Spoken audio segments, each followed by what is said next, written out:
बिस्मिल्लाहिर्रहमानिर्रहीम। अस्सलाम वालेकुम। कैसे हैं नाज़रीन? उम्मीद करती हूँ कि आप खैरियत से होंगे।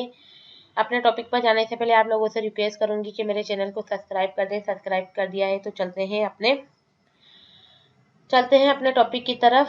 आज जुनैद जमशेद के बारे में मैं बताना चाहूँगी कि टीवी पर तैयारे के हादसे की ब्रेकिंग न्यूज़ देखी तो दिल बुझ सा गया। फिर जब पता चला कि इसमें जुनैद जमशेद भी सवार थे तो फिर दुख, तकलीफ और रंज का ये आलम हुआ कि जैसे कोई करीबी शख्स बिछड़ गया हो। हालांकि अब तो इनसे मुलाकातें भी बहुत कम होती थी।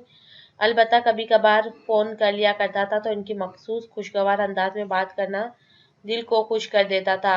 1995 से 99 तक में क्रिकेट मैगजीन अखबार वतन में बतौर एडिटर काम किया। इस दौर में शाहिद आफरीदी और सकलेन मुश्ताक समेत कई लोगों से दोस्तियां हुई जो अब तक बरकरार हैं।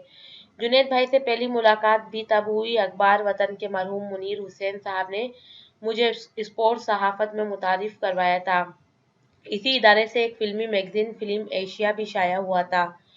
क्रिकेट के बाद फिल्म और म्यूजिक मेरे दीगर शौक है। मुनीर साहब ने इसी शौक को देखते हुए मुझसे फिल्म एशिया के लिए भी इंटरव्यू करने का कहा। इस दौर में जुनैद जमशेद, सलमान अहमद, अली हैदर और सज्जाद अली उरूज पर थे। इनमें से कई मुलाकातें होने लगी मगर जुनैद जमशेद की बात अलग थी।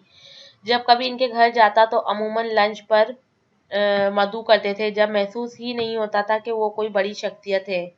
क्रिकेट का इन्हें बहुत शौक था। वो खेल की बारीकियों को समझते थे। फिर जिंदगी में पहली बार जब मुनीर साहब के साथ शारजाह गया तो वहाँ एक दिन दौरान मैच पता चला कि जुनैद जमशेद भी आए हुए हैं। तलाश किया तो मस्जिद में मिले। उस वक्त इनकी दाढ़ी थी ना इन्होंने तबलीग का काम शुरू किया था, मगर वो बहुत नमाज की पाबंदी किया करते थे। इसके बाद मुझे पता चला कि जो है उनको बहुत शौक था। वो मौसीकी छोड़ने से पहले बहुत अच्छे इंसान थे और बाद में भी वैसे ही रहे।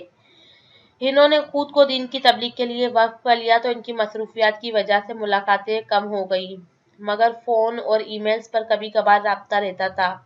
जब मैं इनको फ़ोन करके कहता जुनैद भाई अब तो आप मिलते ही नहीं, भूल ना जाइएगा, तो अपने मखसूस अंदाज में कहते सलीम तू मेरे दिल में रहते हो कैसे भूल सकता हूँ। इनसे एक जो जुड़ा वाकया मुझे अब तक याद है। ये वो वक्त था जब शोहरत की बुलंदियों पर थे। मैंने अपने बड़े भाई की शादी में इन्हें मदऊ किया। वो किसी वजह से नहीं आ सके।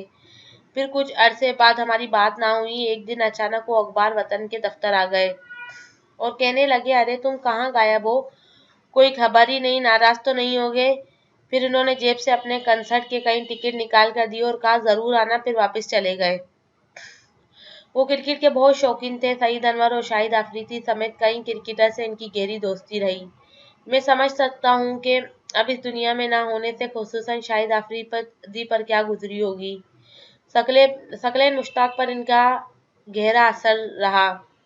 सकलेन मुश्ताक ने कई बरस कबल मुझे बताया था कि इंग्लैंड में इन दोनों के घुटनों का ऑपरेशन होने के बाद वो कई माह बैसाखियों के सहारे चलने पर मजबूर रहे।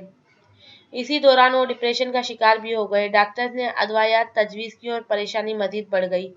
ऐसे में जुनैद जमशेद तबलीगी दौरे पर इंग्लैंड आए और इनके साथ नशी हुए तो दीन की खिदमत में लगकर वो ऑपरेशन की वजह से होने वाली बीमारी जैसे भूल ही गए। इस पूरे सिलसिले का फ़ायदा ये हुआ कि दवाइयों की ज़रूरत ही ना पड़ी और सकलेन डिप्रेशन से निकल आए। तो इस तरह के वाक़ियात भी पेश आए और जुनैद जमशेद अपने ब्रांड के ज़रिए पाकिस्तान क्रिकेट को भी स्पॉन्सर करते थे। दुनिया के किसी हिस्से में पाकिस्तान का मैच हो, इनका इदारा स्पॉन्सरशिप करने के लिए आगे होता था। इसकी असल वजह मुश्किल वक्त में मुल्क की क्रिकेट की मदद थी। गुज़िश्ता दिनों जब जनून ग्रुप के सलमान अहमद एक्सप्रेस न्यूज़ के किसी प्रोग्राम में दफ्तर आए थे, मुझे पता चला तो इनसे मिलने चला गया और रिवायती गर्मजोशी से मिले। इस वक्त मेरे जहन में ख्याल आया कि किसी दिन ऐसा प्रोग्राम बनाते हैं जिसमें जुनैद भाई और सलमान भाई दोनों से क्रिकेट पर खूब बातें हों, मगर अफसोस इसका मौका ना मिल सका। जुनैद जमशेद से ज़्यादा कुर्बत का दावा नहीं करता मगर इनकी शख्सियत ही ऐसी थी कि जिससे मिलते वो समझता कि उनके बहुत करीब हैं। ऐसी क्वालिटी मरहूम डॉक्टर मोहम्मद अली शाह में भी थी। शायद यही वजह है कि आज दोनों शख्सियत की दुनिया से रुखसती के बावजूद भी लोग इन्हें अच्छे अल्फाज में याद करते हैं।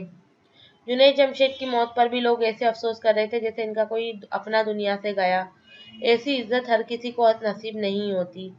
उम्मीद करती हूँ आज का मेरा ये ब्लॉग आपको पसंद आया होगा। नेक्स्ट ब्लॉग तक के लिए, मुझे नेक्स्ट ट्यूटोरियल तक के लिए इजाज़त दें। अल्लाह हाफ़िज़।